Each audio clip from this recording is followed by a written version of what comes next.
Untuk poe Jumat mah persiap ke mimiti poe Jumat mah maca surat Kahfi 3 balik.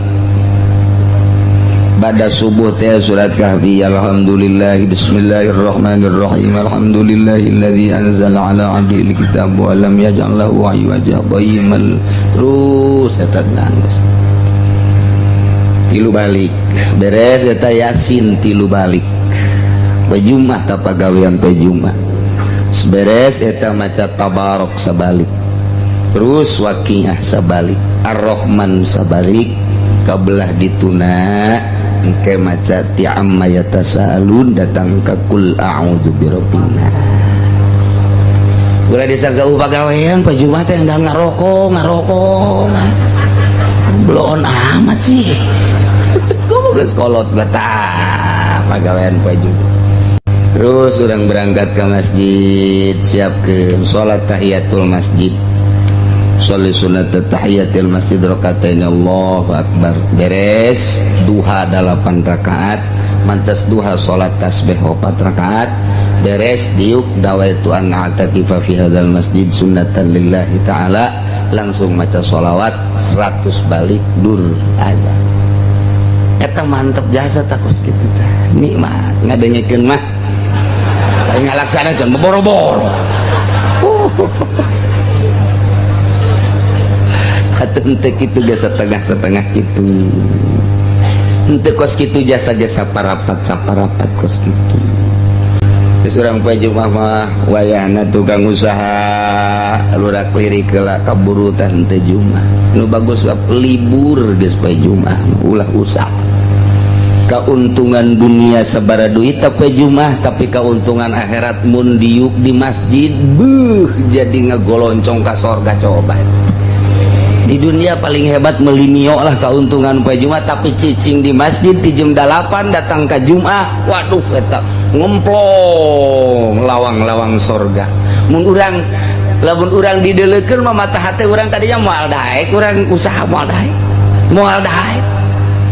Namun orang sibuk di ladang poe Jumat mah liburkeun deuleu ku urang keutamaan jeung keagungan poe Jumat.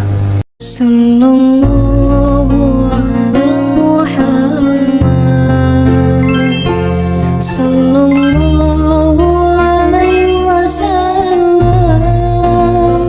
Nanti Kangjeng Nabi bahwa poe anu terpilih teh aya 4, lain sambarangan poe nu 4. Nomor kahiji yaumul Jumat, poe Jumat teh lain sambarangan lantaran dina poe Jumat teh fiha sa'atun la yuwafiquha 'abdun muslimun yas'alullaha ta'ala syai'an min amri dunya wal akhirah illa atahu iyyahu. Gusti Allah di jero poe Jumat teh aya hiji jam, aya hiji waktu anu teu pati ngakuran manusia seorang muslim di jero eta waktu, kemudian menta baik urusan dunia maupun urusan akhirat langsung bakal dibere ku Gusti Allah. Poe Jumat tinggal jamna jam sabaraha teu dibejakeun ku Kangjeng Nabi.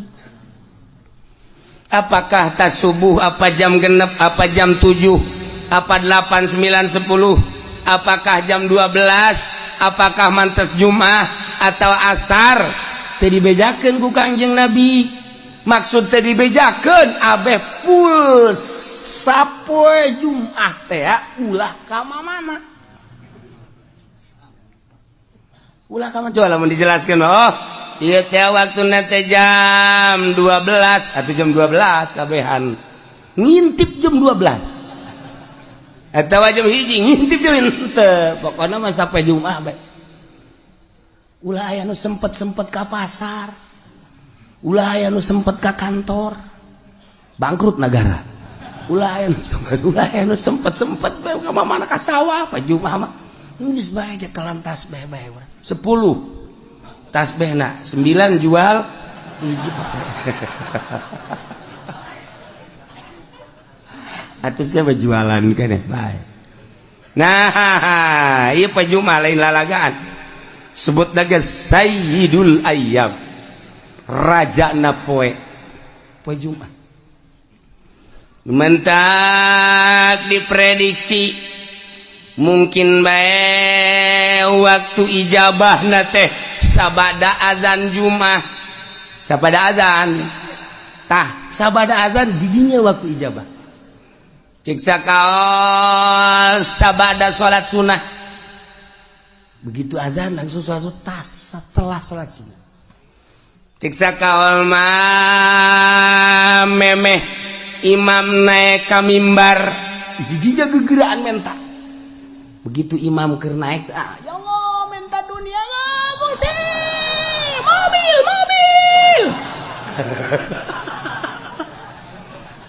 Teu parugu. Ulah di embat isin jero hate bae. Siksa kaul mah antara khutbah 2. Khutbah kahiji diuk tah di jero diuk di dinya waktu ijabah. Siksa kaul mah beres khutbah kadua memeh dilaksanakeun salat Jumat. Siksa kaul mah ta salat Jumat. Siksa kaul deui mah jam 1. Cek sakaul deui mah bada asar. Cek sakaul deui mah memeh adzan magrib. Tanu mantak poe Jumat mah geus bae ngintip jam bae. Di mana asal di dinya pas urang mentang geus. Dibere langsung. Asal urang pas di waktu eta geus. Masyaallah. Ngan modelna eta okos Lailatul Qadar. Lailatul Qadar teh kan teu dijelaskeun ngan kebiasaan malam ganjil padahal mah teu kitu. Kebiasaan malam lilikuran padahal teu kitu. Bebelasan gaya nu manggihan Lailatul Qadar. Abah nyong serong urang Lailatul Qadar dengan modelna asal aya Lailatul Qadar bae malam eta urang tunduh. Dibentah-bentah ke kieu asa di mana? Tak iya ge waktu ijabah teh pas gitu. Poe Jumat. Yes, nomor 1 poe Jumat. Nomor kedua Yaum Arfah. Poe Arfah lain lalagaan eta poe teh ngabogaan nilai anu pohara. Lantaran di mana terjadi poe Arfah yubahillahu taala malaikatahu Allah ngabanggakeun diri terhadap malaikat. Cek Gusti Allah ya malaikati unzuru ila ibadi ja'u susan kubra. Deuleu kumaraneh hamba-hamba aing anu dararatang di berbagai penjuru negara, di pelosok-pelosok dengan penuh karudinan. Poean Arfah mah di Mekah ngan sakadar make 2 helai. Eueuh lu make jas, eueuh lu make dasi teu berarti di hareupeun Allah mah jas jeung dasi. Kedeul banget lagi eueuh nu make endeu ka Arfah asup ka salon teh aya. Eueuh tah udah apel ka salon mah. Kalau mah ruwag-ruwig tur kedeul. Boro-boro ngurusan awak. Bugu baju ge teu dipake ngan saukur 2 helai. Cek Gusti Allah, hei malaikat pandang ku anjeun. Qad anfaqul amwal. Nyana daratang ka Arfah. Aya nu ngajual sawah, aya anu ngajual mobil, aya anu ngajual buruan imah, aya anu ngajual kebo, berikut jeung anak kotokna. Tuh deuleu menghormati ka aing kabeh ge hayang. Lain bae nu ngoran nini bengking tuh deuleu Gusti. Aki-aki teu deuleu. Dararata. Hayang nyaosnya malaikat tuh. Nini itu mah tuh embe dijual, kotok dijual, buruan imah dijual jeung anak-anak kotokna. Nah, menghargai ka aing, hayang kapanggih jeung aing. Ternyata horenganan di negara nama pamarentah eta teh horeng ngaleglegan duit nyana. Nyana mah ngajual anak kotok, tapi negara mah geus sakean juta asal tanda tangan haji meunang. Pikir ku sia. Coba malaikat. Aneh tante. Lamun nyana ngajual anak kotok hayang kapanggih jeung aing, kumaon peta bupati hayang menang jatah. Ku goblok-goblokna bupati. Ku goblok-goblokna presiden. Tuh, anak kotok dijual hayang kapanggih jeung aing nyana. Meuli Lexus tolong teh coba. Tapi ya tahu begitu, di Amerika lain di urang. Di Amerika tuh mana? Di Amerika begitu.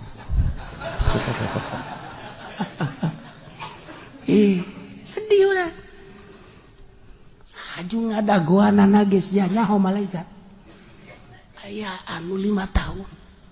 Bejana cenah di Indonesia mah 27 tahun. Kabur malodar sih. Hayang kapanggih jeung aing tuh. Taha.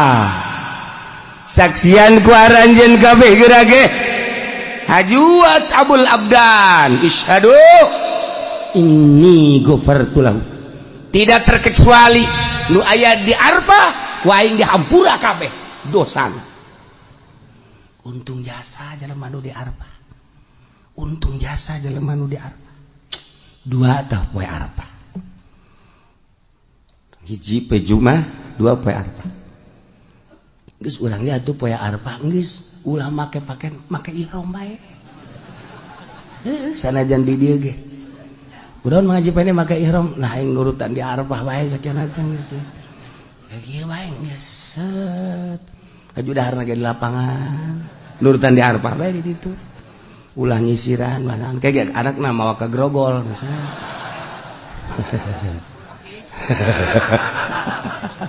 Bapak menjadi berubah sekarang. Iya. Nomor katilu yaumun nahri. Poean lebaran haji. Qarrabal abdu kurbanahu. Tiap jelema anu ngalaksanakeun kurban. Allah mah teu hayang dagingna. Allah mah teu neulegetihna. Tapi Allah mandele teh takwana la yanalallah luhumuha wala dimawa walakin yanaluhu taqwa. Los daging nama jang sia dahar ku sararia tapi aing menilai nu ku aing katarima takwana eta jelema. Fa awwalu qatratin qatarat minal kurban takunu kafaratan likulli dzambin amilahul abdu.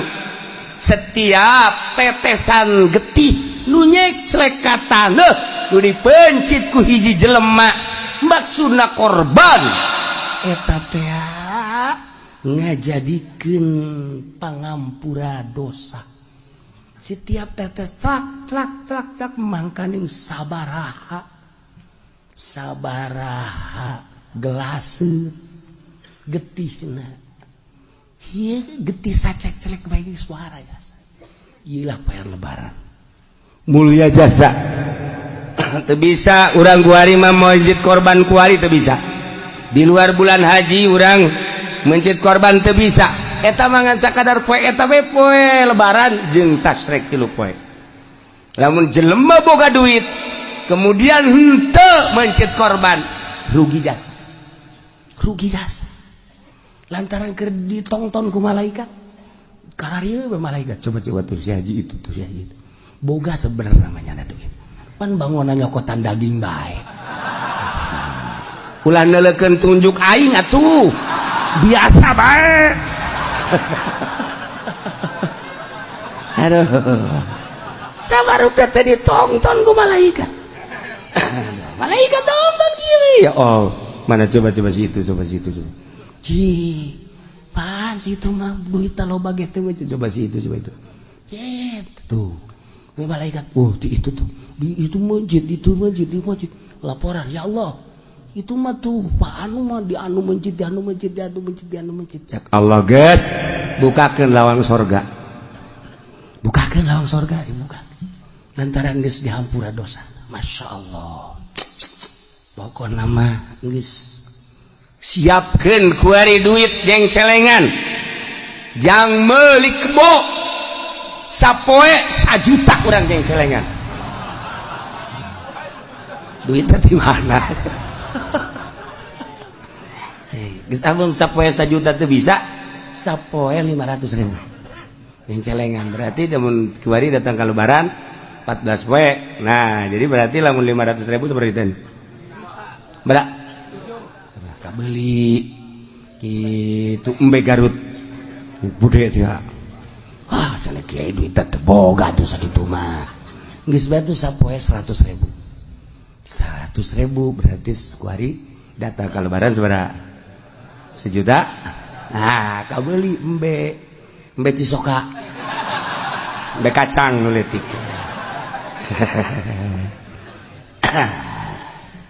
geus kuari mah lamun jadi tukang ojek ngojek kuari sapoe-sapoena tah duit gojekna sing meunang 1 juta ceng celengankeun cek tukang ojek di mana horeng kiai boro-boro meunang 1 juta kadang-kadang babaturan mah nuhunnya sial da babaturan emang ge ai babaturan mah numpang nuhunnya urang heuheuh eta tukang ojek teh atuh biasa we tapi lamun aya jahe mah set deuk mayar ge enggak usah ikhlas saya mah udah jadi langganan aja dah saya mah ridho sial tuh tukang ojek Masya Allah geus mah deui teu puguh karuh eueuh logak naon direm hut karasa yang nyenud ka dieu tukang ojek teu bareres 2 3 4 yaumul fitri poe lebaran fitri eta teh lain sembarangan poe lantaran diawali ku puasa setelah selesai puasa sebulan nyana seakan-akan dek nyokot gaji berangkat timah masing-masing ke masjid untuk mengambil gaji cek Gusti Allah syahidukum ini qad ghafartulah kaing dihampura opat hiji poe Jumat ngeunggus kolot mah geus bae geus poe Jumat ulah ka mana geus kolot bang geus bae poe Jumat ulah ka mana ulah ka masjid-masjid di imah bae teu beres teh kolot poe Jumat yaum arbah lebaran haji jeung lebaran fitri poe nu opat eta mah lain sambarang. Nah eta teh si Dida Umar teh di mana eta menangna pertimbangan cek si Dida Umar salat zuhur 4 rakaat ketika dijadikeun Jumat jadi 2 nu 2 deui adalah khutbah teh adalah bagian daripada salat nu 2 rakaat mentek teu benang sambarangan khutbah eta mah ulah ngaco-ngaco sebab salat keneh hiji kudu boga wudu 2 teu meunang ka kitu buka aurat nomor katilu teu meunang ka pasil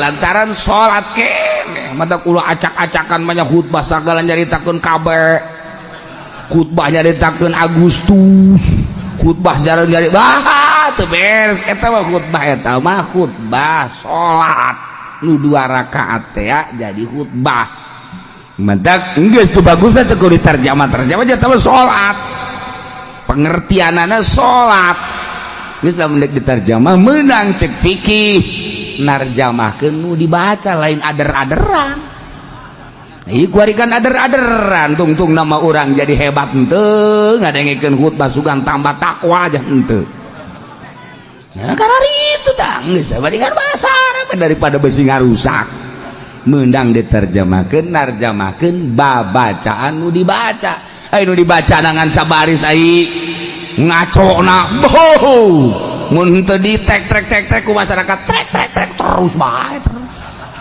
eta bangke turun khutbah maning dirantai khutib kos kitu asupkan ka sumur. nah eta Jadi pengertian ada lain khutbah ceramah gaganti salat 2 rakaat mutatadina zuhur 4 jadi 2 deui jadi khutbah geus khutbahna teu meunang ngaco aya aturanna geus khutbahna ge kudu aya hamdalah kudu aya sholawat kudu aya Quran kudu aya wasiat kudu aya doa Allahumma ighfir lil mu'minina wal mu'minat doa eta teu sah salat kabeh dak perhatikeun aya aturanna ieu mah lain sa khutbah-khutbahna teu diuk teu sah sebab diangkat sarakaat geus dipisah 2 khutbah teh sarua jeung 2 rakaat diuk heula diuk karek nangtung deui mun neretet bae jana diukan heuy Aisyah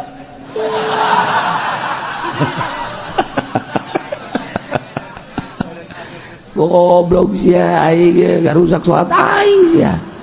Nah eta lan mah khatibna kudu nu paham ulah tarjamah acak-acak ieu mah salat ndek khutbah mah nya ndek ceramah ketas Jumat atau meme Jumat tos ceramah sadekna nya da tekan budak ngebudak geus tah cenah nu ngadengekeun atuh karasa ku sia berarti sia teu dipake karasa ieu mah keur salat ieu mah ditah Allah tungtung nama pan kulantaran salat ieu kan anu ngadengekeunage teu meunang teu ngadengekeun idza sa'idal khatibu 'alal mimbar fala tatakallam wa ma yatakallam fala faqad lagu wa man lagu fala jum'atalah deuk kumaha coba di mana khatib naik ke mimbar ulah ngomong awas urang lamun ngomong berarti lalagaan sia lain keur salat wa man lagu fala jum'atalah teu boga jumat sia teu sah. Ye, atuh mah khotib buat berang lalagan. Bila perlu main coklak di dieu. Ye, atuh khotib da kudu duladeuleuh pan ieu kos ge oh berarti robah khutbahna atuh. Geus babarodo masyarakatna, atuh khotibna kudu pinter. Oh, ngarusak aing khotib khutbah aing. Ulah dipaksakeun. Berarti barodo geus atuh bere penerangan atuh ku khotib. Bere penerangan ulah datang ka ngarusak salat teh ieu salat Jumat teh ngarusak atuh kabeh ge dikarubah ja acak-acakan tah ieu keur sakalian nyaritakeun Sidina Umar ieu bulan ieu nu mata 40 gaganti ta'zir nah ieu ge khutbah gaganti salat 2 rakaat jadi khutbah hendak teu bisa teu meunang teu buka wudu hati-hati jeung teu meunang lalagaan urang bae urang nu ngadengekeun teu meunang nundutan aja salat nundutan di manggeus adzan Allahu akbar Allahu akbar Allahu akbar Allahu asyhadu an la ilaha illallah geus bare nangtungnya masih khusyuk jasa aja nu digigireun ngantep deui hareup imam geus mulai Allahu akbar bismillahirrahmanirrahim nya kakara kudang ya deuk nangtung isin deuk diuk bae pan ada salat kumaya aingnya cekir saya sih hade ya urang bae urang heula mimitian sing rapih teangan masjid nu rapih sebab ieu mah Jumat salat ieu mah lain lalagaan geus aya khatib anu ngaco urang henteu bisa negor khatib pindah salat Jumatna pindah ye urang di dunia moal kebel dibawa acak-acakan ku khatib bloon ieu tinyahuan bahwa eta salat acak-acakan segala jaritakeun ngaler ngidul ngetan kul tarjamah kudu dibaca lain haju acak-acakan hayu tarjamahkeun alhamdulillah hamdan katsiran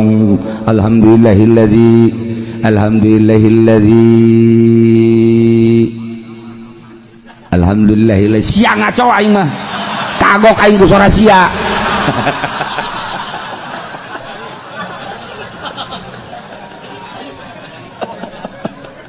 aduh masya Allah nah tarjamakeun terus ayat da terjemakeun wasiat da terjemakeun aya ditarjamakeun mah peuteuna naon narjamakeun usikum iya ya bitaqwallah kula wasiat ka kaula jeung kamareh kabeh takwa ka Allah sing hararade teu naon tah beres Jumat imamna main catur pan tadi usikum ayuhan nas tegap ayuhan hei manusia ditatak lah turun khutbah main catur geus bandingan bakeun golok ai sia takwi usikum naon sia hah hayu jeung aing main caturna sia golok tah eta khotib anu bener ulah main tujak tunjuk khotib asal khotib nyandakan wasiat malulu ayuhannas ittaqullah waf'alu khairal la'allakum pohara teh poe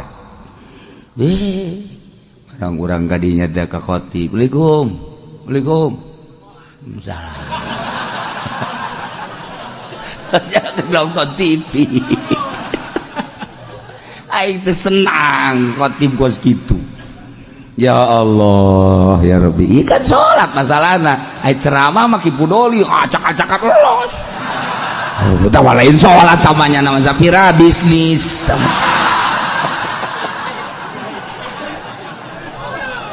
aduh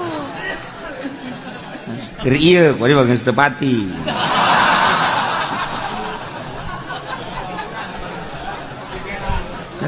ya Allah ya Rabbi Karim itu kan ada perubahan-perubahannya nama daerah perubahan sih atau bencana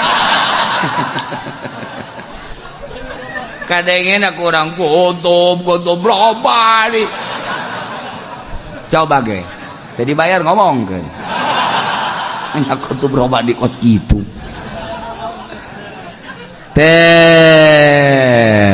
iya khutbah berarti gaganti soal sing ade geus hati-hati degekeun kurang perhatikan lengan orang temenang uca aco kadia itu nunjuk doangnya nunjuk jadi masalah masa ke sholat nunjuk wa man lago fala jum'atalah lalagaan berarti tunjuk ngomong ngobrol fala jum'atalah teu sah jum'ana sia eta cakang jeung nabi sok dibaca kurang idza saidal khatib alal minbar fala tatakallam wa may yatakallam faqad laga wa man laga fala jum'atalah kurang beungeut siang teu bujuma ya Allah ya Rabbi eta hadis eta kan dibaca tuh urang mah ji sugan teh naon cenah hartina makana tanyakeun atuh ji sugan teh eta mah hadis naon bae idza su'idal khatib 'ala al-minbar di mana naik seseorang khatib kana membiun mimbar pada cacakallab ente ulah ngajablog wa may yatakallam sahaja lamun ngomong faqad laga berarti heureuy lalagaan wa man laga fala jum'atalah cakang jeung nabi jelema lalagaan berarti teu sah jumat tah abeh tenget urang besi salat di lembur urang terjemahanana ngaco urang negor teu bisa pindah salametkeun awak urang di akhirat aing waduh kos kiamat ieu pan salat ieu mah lain ceramah ieu mah lain madak kula pernah di Garut pajubah terus di Bandung sholat Jumat milu begitu sholat Jumat waduh ngaco ieu mah khutbah acak-acakan kieu langsung zuhur nah zuhuran sholat salametkeun sholat waduh bahaya pernah deui di Bandung dapat di Bandung ka dieu set pajumah jeung guru malah di Bandung jeung guru ti Cililin dekat dia dekat Banten mampir ka dia poe Jumat hayang poe Jumat nyanan pas itu harita pada larang langsung sholat Jumat ti Cililin rada beurang sholat Jumat pada larang sarua Jumatna kos gitu Noel zuhur acak-acakan khutbahna salametkeun diri urang tapi ulah jeung fitnah tegor heula ieu teh kapan khutbah ieu mah gaganti salat teu meunang ngaco lamun nyana ngaco bae terus bae pindah urang mah nya terus bae urang nuturkeun ngaco di atuh lagi salat ieu mah salat mantak sing hade salah banget kan bae engke ditanya pan kan ngaji deket ke masjid ieu sih kok masjid ka ditu jumahna teu meunang gara pindah kumaha aing bae geus bongan sia ge kumaha sia atuh aing kumaha aing lain mah haji papan eta teu kapisah masjid imah kajeun aing mah geus ngaji kos kieu ge sia mo so amat aing kadang-kadang sok tungtung mah gelut bae di dinya ayo salamat ke sia de urang kan mal kebel di dunia ajung ke di akhirat urang aduh lamun ka neraka ku gara-gara urang salat Jumat teh ditarima deui kumaha coba ye ieu salat Jumat cek malaikat teh rusak padahal mah teh nyaho pan sia ngaji bae teh didengekeun saekeun sulusia ku sia cek malaikat neraka sia deui kumaha coba urang emang Sayyidina Umar bisa ngalawan ke malaikat potongan urang mah pan gepeng bisa mantap ke Sayyidina Umar orang minta tolong ke Sayyidina Umar tolongannya aing jatuh wau ka sia sia tilok hadiah tilok naon tilok aing ndek kumaha coba ketika hiji manusia hiji umat di negara kemudian ku Gusti Allah teh diturunkeun seorang nabi titah dakwah ngajakan nauhidkeun ka Gusti Allah umatna dirinya terpercaya ka nabi tersebut inkar ku Gusti Allah selalu diberi siksa dengan cara siksaan teh ku kasangetan fakir penderitaan gering dibere ku Gusti Allah teh paila datang ka es timbul penyakit maksud Allah gitu teh supaya berpikir manusia la'allahum yatatarra'un la'allahum yadurra'un diberi susah ku Gusti Allah diberi garing manusia maksudnya supaya jelema tadarru ka Gusti Allah nurut ka Rasul nurut ka Nabi nu diutus ku Gusti Allah DPDP supaya tunduk supaya ngarendahkeun diri anu dimaksud kadituna supaya percaya iman ka Allah iman ka para nabi-nabi Allah subhanahu wa ta'ala eta umat nu baheula teh kitu tah heula tah eta teh sebagai contoh nu baheula cak Gusti Allah terus datang ke Kangjeng Nabi Muhammad datang ke sabada Kangjeng Nabi Muhammad tadi kitukeun bae bakalna kayak dibere susah dibere garing maksudnya supaya iman ke Allah Indonesia baheula teh di zaman kitu Belanda urang nu nyaritakeun di zaman Belanda dongeng-dongeng bapak urang baheula emak urang baheula ngeunahna centek lantaran eueuh roti boborosan kunyana dicabut geus maboros pare geus maboros kalapa boros panan pandan dan lain sebagainya di dalahar kunyana kunaon eta lantaran eueuh bala-bala didaharkan kunyana susah kabladieuna terus kaleuweung di teangan kunyana buat tangkal ieu yang ngeunah ieu aya sueg dicabut dibawa ka imah terus dipasian terus dikulub golotrok di dahar di kalapaan cak kelangeun aya tetanggana nu nurutan fajar sueg kunyana hareng badur mabok nya eta kan zaman eta teh zaman susah nah ieu zaman susah ya dibere susah ieu keur zaman harita baheulanan zaman nenek moyang urang baheula jadi geula bejana sagala derwak ngeunah nu asak mah sagala centek ngeunah sagala kingkit ngeunah sagala kitu katokak ngeunah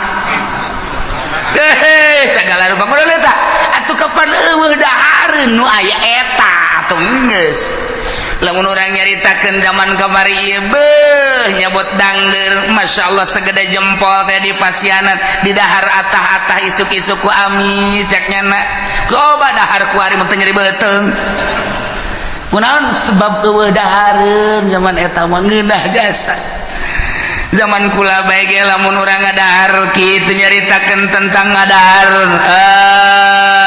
naon dangder atah pernah ngadahar kitu huwi nu atah ngeunah ngadahar sao atah ge ngeunah sao atah ya Allah ya Rabbi ku ngeunah eta sao teh komo rada mengkal-mengkal mah ya Allah sao atah tidak nu mantak baheula mah lamun aya rujak tumbuk teh rujak tumbuk mantep jasa lantaran sagala ararata araraya ngeunah kuari mah kuari loba dahar teu ngeunah nu kos karitu nah ieu dibere hararese ku Gusti Allah tapi eta jelema lamun ba'da magrib breng ngararaji ka imah ustad nu tinggalin ngaraji kabeh mari ustadna ge teh yang dibayar jeung hayang-hayangan ge nu mayar ieu eta masuk kadat duit teh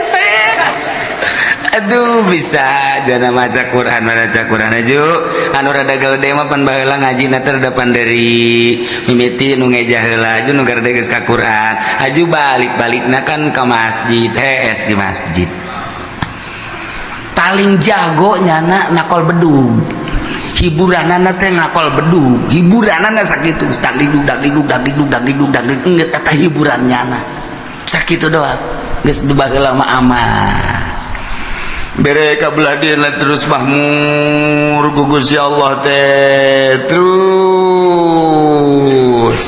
engke paroho deui ka Allah jadi bere susah deui ku Allah kuari leleti kanan ya kieu bae ini mah cerita perorangan bae ulah kabehan ada perorangan ini kayak kaharti kakabehan nih kayak kaharti kakabehan Assalamualaikum Waalaikumsalam nuh Kiai doakeun kula mana kula dek dagang Kiai aduh boga modal supaya maju bae namun maju mapan masjid tuh omeaneun jangnya nanti pondok pesantren amis ngeunaheun kadengena kana ceun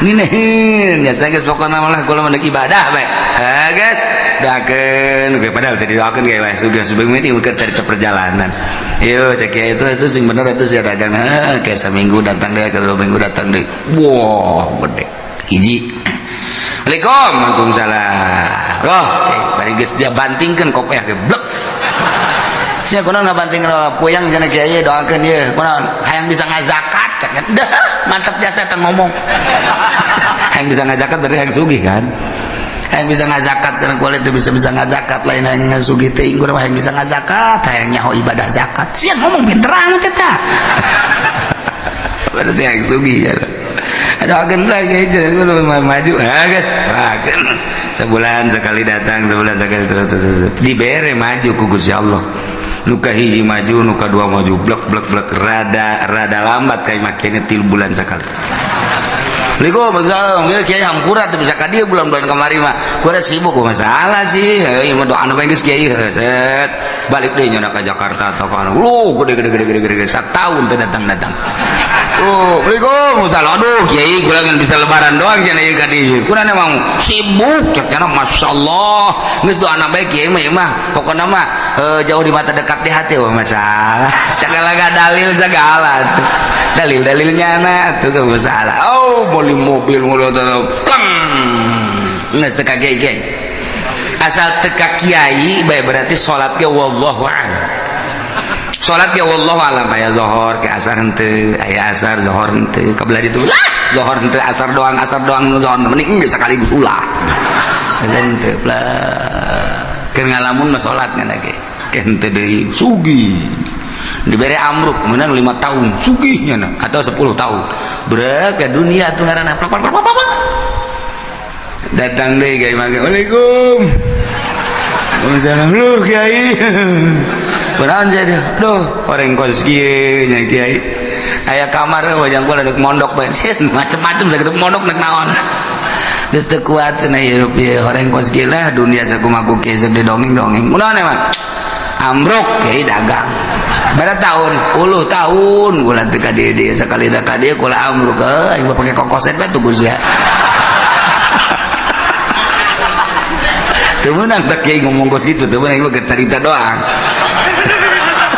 segala kokoset segala naon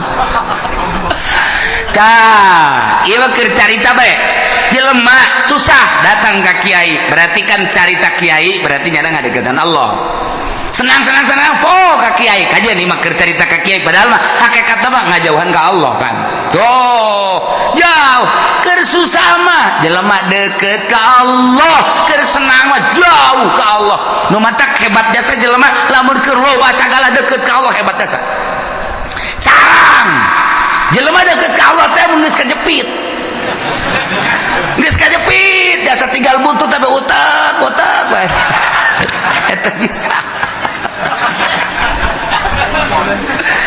kula keur carita di Bandung mun ente ka Bandung aya didinya ngaran kitu toko Almasum nyaritakeun deui aya naon ngaranna pom bensin Almasum musola Almasum masum Bandung loba kori aya pondok pesantren Almasum aya yayasan Almasum loba bang boga Almasum Bandung eta teh kumaha dongengna baheula ngaranna Haji Maksum eta teh keur susah jasa datanglah ka Mitoha ka Garut kees tadi mah Mitoha doana kiai geus di Mitoha tadi dinya geus didoakeun beres Mitoha barusan antu ngadoakeun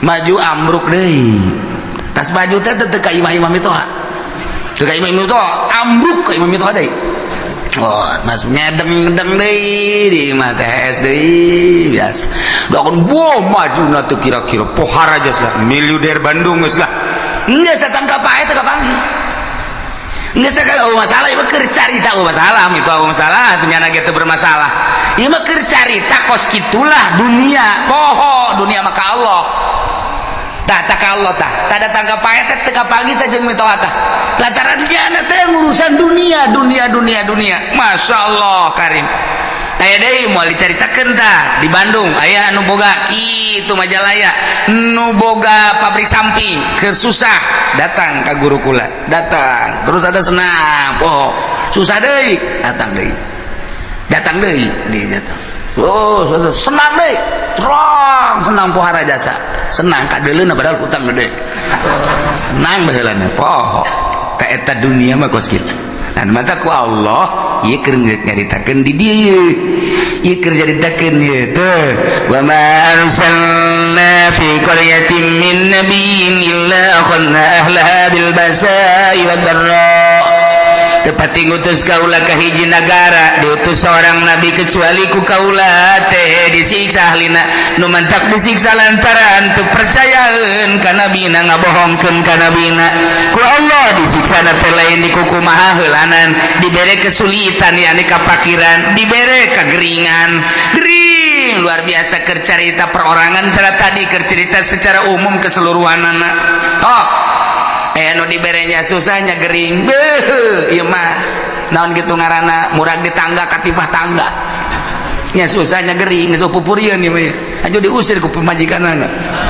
beak anak ngajauhan geus bae eta tah ieu dibere susah ku Allah maksudna naon supaya tadarru ka Gusti Allah la'allahum yadarra'un urang we kos kitu kesusah deket ka kiai zara ka kiai zara barang susah barang sugih henteu kudu loba jelema loba di urang ge nu kos kara itu teh ambalaya nu matak lamun stabil bae jelema keur susah cinta Allah geus sugih cinta Allah berarti kan nyana henteu kagoyangkeun ku lobana dunia berarti si kom hebat jarang 1000 hiji ge henteu asal naik bae mulai geus kamari mah bisa tamat Quran sabulan sakali ku ari mah Quran ngan di deuleu doang eker kamari mah rada susah teh bisa babarengan jeung babaturan barang ku ari sugih geus teu bisa babarengan jeung babaturan kamari ieu mah keur rada susah teh bisa seserian barang sugih mah tuh geus teu bisa ku ari mah sibuk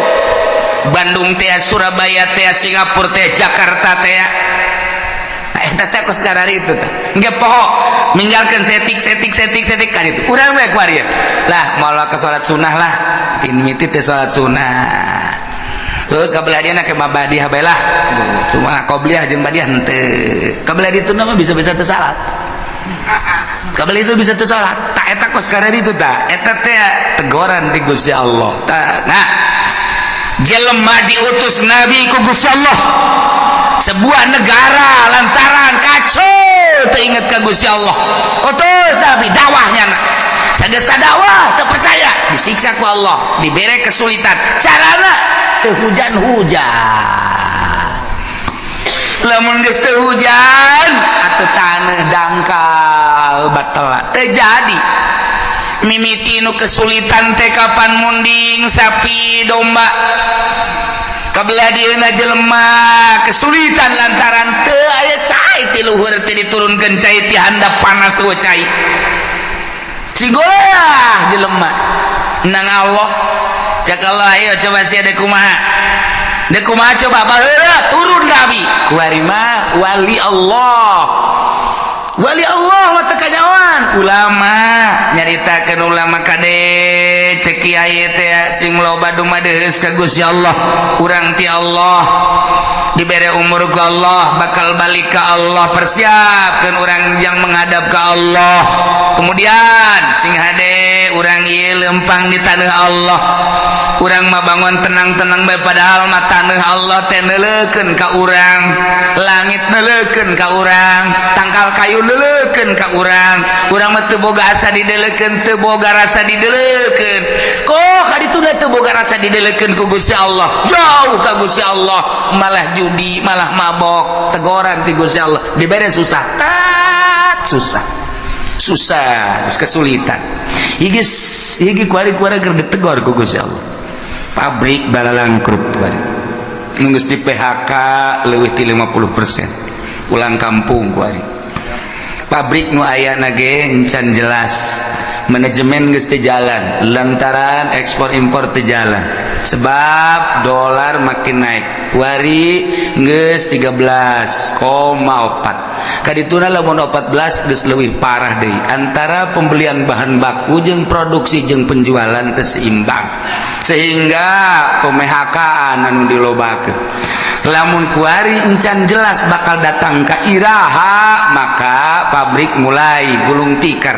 Geus pabrik gulung tikar berarti karyawan sabaraha ribu kali kuari keur aya kitu 50 pabrik atau 100 pabrik, sapabrikna menelan manusia kitu 2000 baheula ke dirata-ratakeun kali 100 sabaraha jelema nu nganggur pulang kampung ka ditu.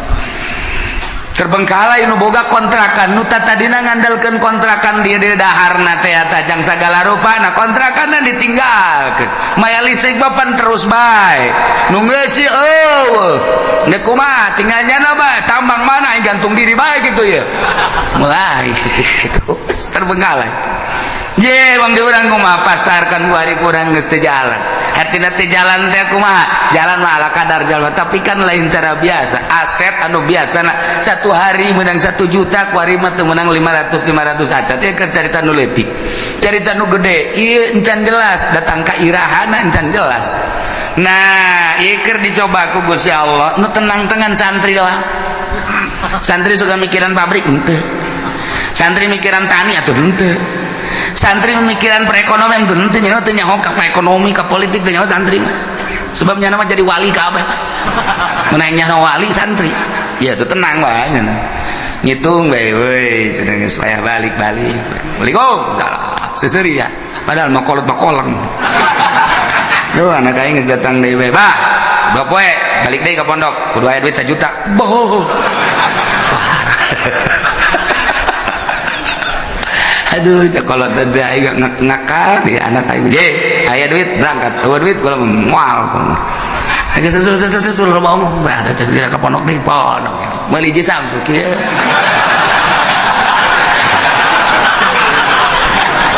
atuh nyaritakeun politik politik nyaritakeun ekonomi duit aing ngambala taloba cenah geus cenah mah itu geus nya mah jadi wali we pokona mah geus nah bang tenang-tenang nggak jadi santri geus ngitungan bae ngaji mah tilok hitung balik deh bae teu nyaho santri mah geus teu nyaho naon pokona mah ngaji ibadah geus teu nyaho naon jasa najan anu mikiran bae ge sugan atuh jadi kitu motivasi dan henteu atuh mani nyana salat berjamaah pondok baca Quran tadarus Allahu lazim dak masak beres meuli botan dak duit aing ambual aya ti bapak aing pugu bapak nama ngedagang naon gitu ngartoge geus teu nyaona naon ya dagang dangdeurnya nanjak kesangan tengah jalan kesangan kosokan heula ieu dorong deui ka ditu jual datang anakna duit bah meuli gudang garam kadeuleun mah rokok padahal kesang bapak eta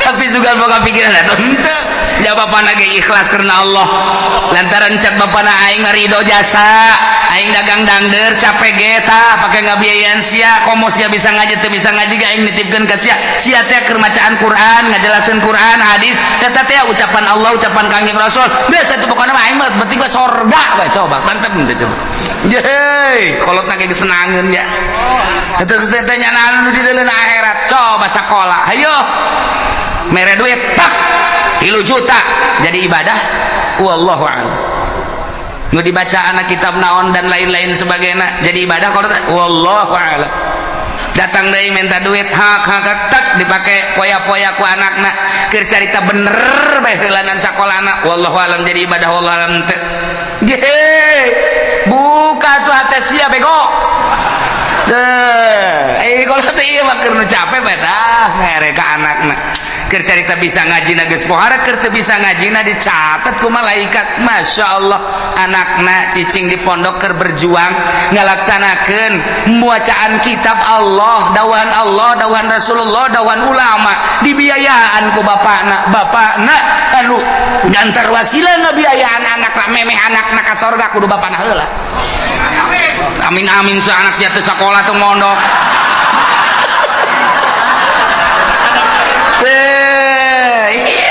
wah gitu Masya Allah Karim pohara jasa aja tatanggana saya ke mana dia ke pondok ye keke tungguan ngodok kantong nunggu jero keke tungguan bahasa gede jasa ya cek budak merena yuk set 5.000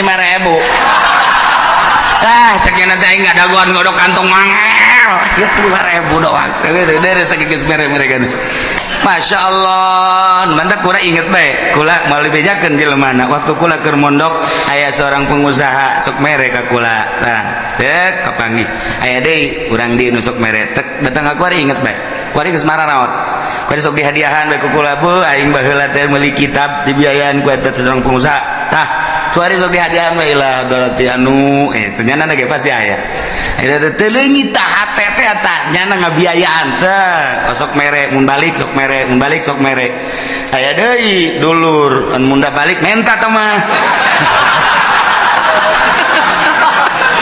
atuh dibagi-bagi ku Allah ge nu mere aya nu menta aya lah ieu mah keur carita mun muka mata hate urang blak atuh emang mah hirup deuk di dunia doang beuke geus di akhirat blak Masya Allah begitu seorang santri ustad atau kiai ditimbang amalnya bagus sorga cak pengusaha malaikat ulang kali ke sorga kan emang kunaon itu ulang emang naon hubunganan ayah hubungan gede jeung kula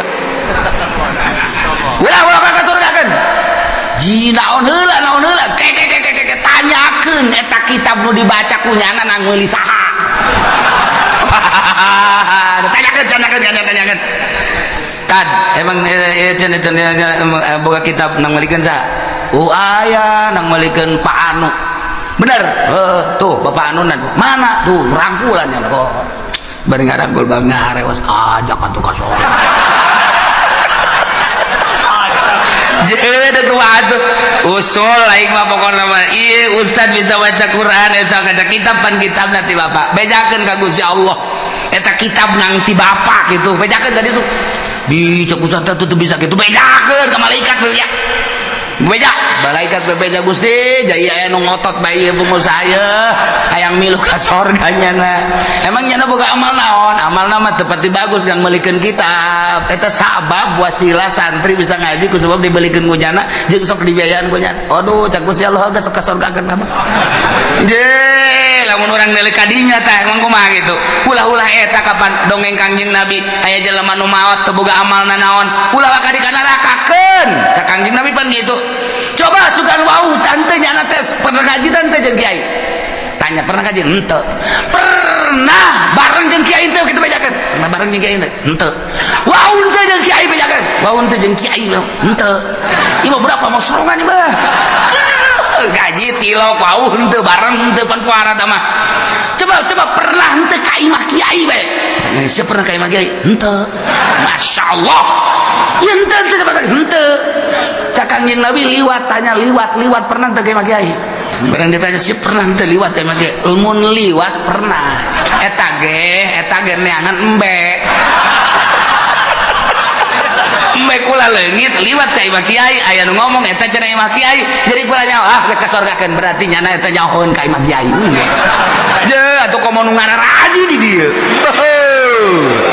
tah eta nu ngabiayaan sarana agama mah kos kitu lain lalagan eta dongeng Kangjeng Nabi ditanya heula coba pernah ngaji henteu henteu pernah waun teu henteu pernah bareng teu jeung kiai henteu pernah ka imah kiai teu silaturahmi henteu boh pohara jasa ieu mah sama sakali cenah mah liwat ka imah kiai eta doang eta ge neangan embe salam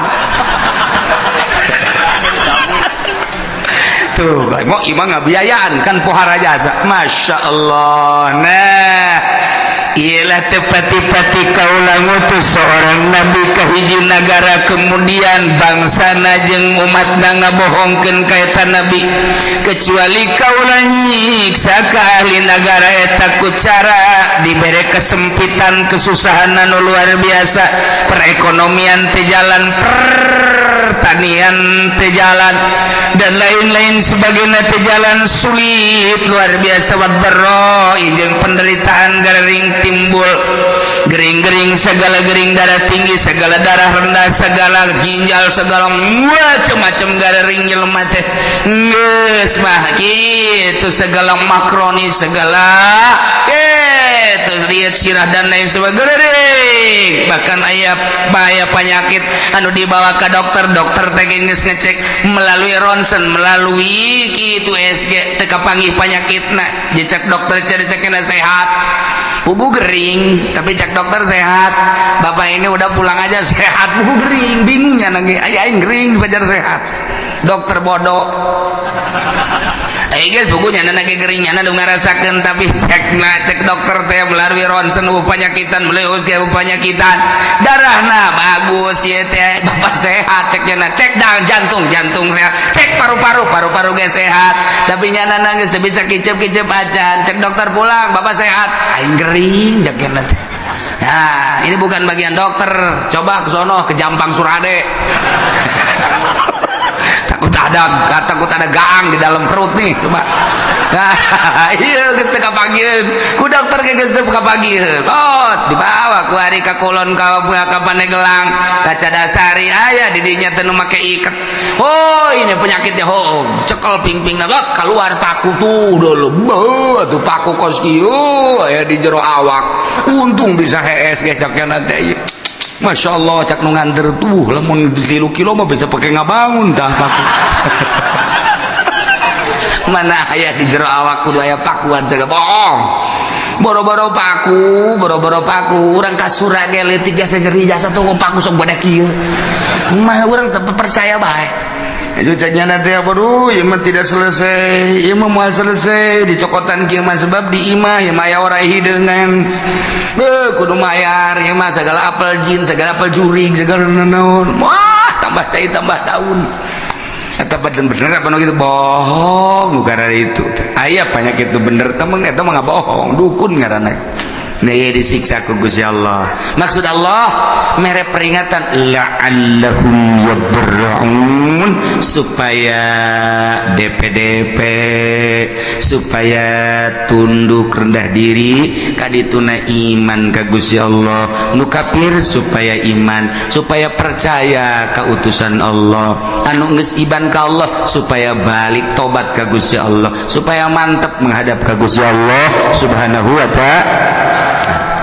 Summa badalna makana sayyatil hasanah, tuluy ku kaulan wagung digantikeun dibere ta kaum teh ina tempat kesulitan ka gorengan teh ane siksa al hasanat ka bagusan nu tadina susah jadi sugih, anu tadina gering jadi cager.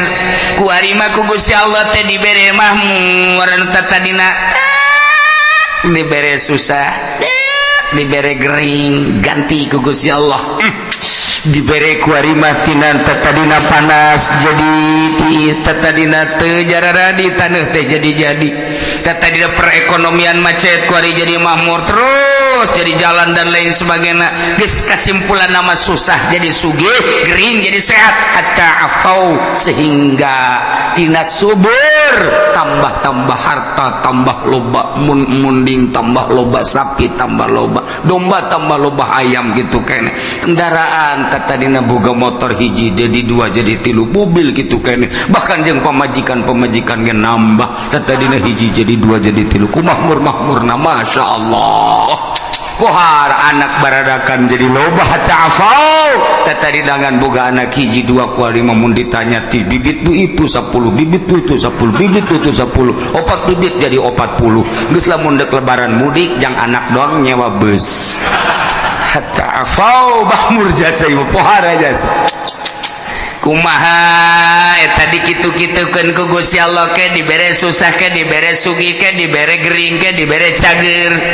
Eta teh kapan menang Allah, maksudna Gusti Allah teh supaya inget bahwa ieu teh dadamelan Gusti Allah. Geus ana dadamelan Gusti Allah supaya iman ka Gusti Allah, geus iman ke ibadah ka Gusti Allah supaya mantep nauhidkeun ka Gusti Allah Subhanahu wa ta'ala. Tapi kumaha eta kaum waqalu cek eta masyarakat teh kupron linimat kana kupur kana nikmat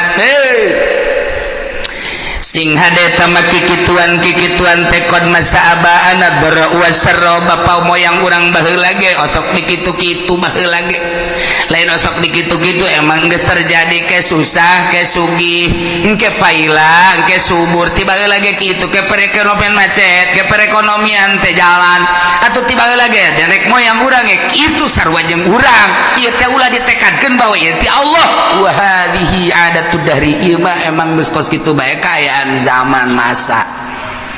Gua ringes aya diceli urang loba jasa ketika aya gempa urang mah nyaritakeun ieu teh peringatan ti Gusti Allah, ieu teh siksa ti Gusti Allah. Sebagian ngomong ieu mah kejadian alam.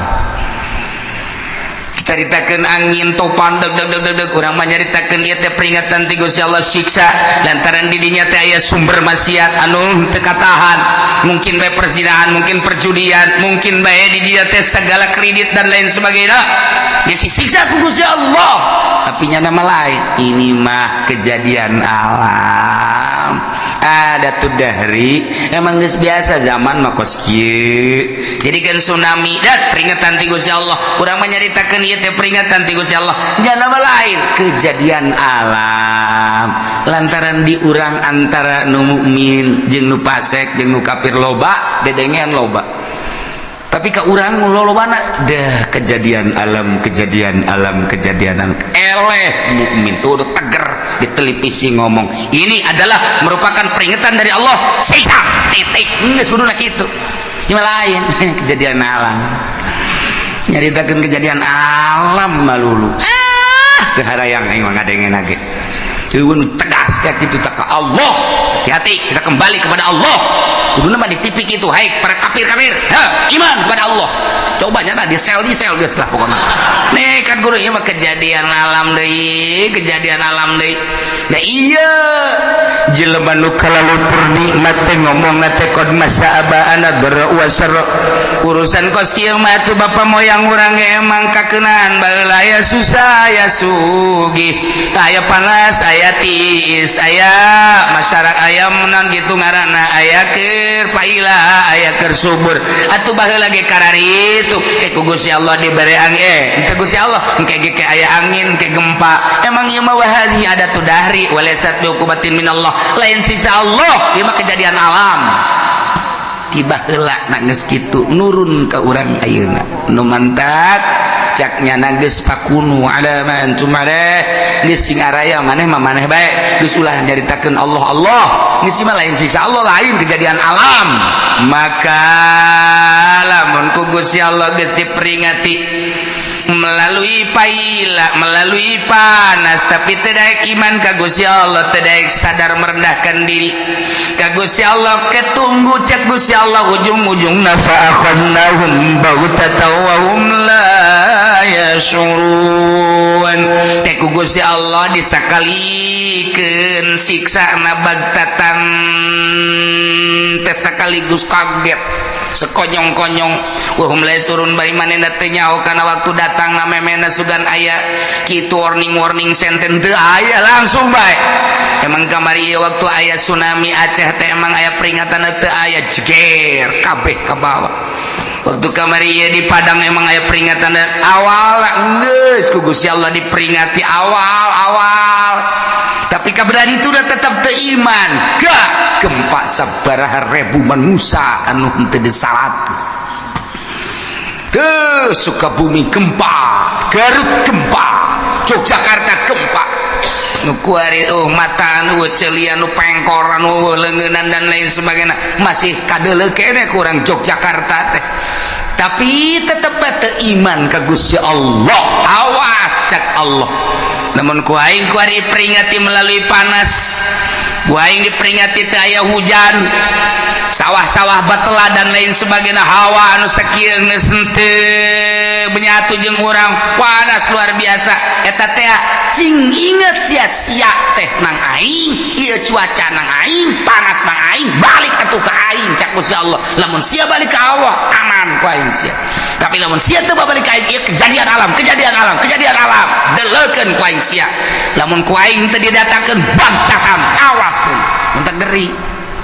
Ngeri orang sing lobakeun istighfar keluarga ka Gusti Allah Subhanahu wa taala di lembur-lembur ayo istighfar astagfirullahalazim wa atubu ilaihi minimal 70 astagfirullahalazim wa atubu ilaihi atau anu panjang astagfirullahalazim allazi la ilaha illa huwal hayyul qayyum wa atubu ilaihi atau sayyidul istighfar Allahumma anta rabbi la ilaha illa anta khalaqtani wa ana 'abduka wa ana 'ala ahdika wa wa'dika masata'tu bika min syarri ma sana'tu wa a'udzu bika bi ni'matika wa a'udzu laka bi dzambi faghfirli fa innahu la yaghfiru dzunuba illa anta. Ta eta baca ku cenah panjang ting teh Kiai nu pendek bae astagfirullahaladzim li wali walidayya la sabilu la jibati alayya jamu simu Muhammad eta ge panjang kene cenah Kiai nu pendek bae astagfirullahaladzim wa tubu ilaih eta ge panjang kene sia moal maca ieu sia mah panjang kene bae. Bagian baca istighfar balik ke Gusti Allah Subhanahu wa taala lantaran hujan-hujan anu aya di sekitar urang encan hujan murni sing ade encan hujan murni ieu mah hujan buatan teh pemerintah supaya ulah ngebul teuing. Mantap urang tetap sulobakeun istighfar ke Gusti Allah Subhanahu wa taala. Ieu kurang keur dicoba ekonomi keur rada carut marut. Bagi anu bergelut di perekonomian kuari emang kerada carut marut. Pertanian ribuan hektar nang Allah aya nu geus kekurangan cai. Urang kula seserian di urang aya hujan lain hujan asli. Sebab hujan asli mah diawali ku guludug jeung kilat. Ieu mah guludug kilat mendung hujan. Sing inget hujan asli awal kilat jeung guludug. tika geluduk juga kilat lain asli hujana ieu mah sakadar peringatan jeung urang hati-hati ulah obrol teuing tetep urang make caina lobakeun istighfar ka Gusti Allah Subhanahu wa taala ajakan di lembur ku urang babalik ka Allah komo datang ka kafir-kafir arasuk Islam minimal urang nu agamana Islam tobat ka Gusti Allah Subhanahu wa ta'ala walau anna ahlal qura wallahu a'lam.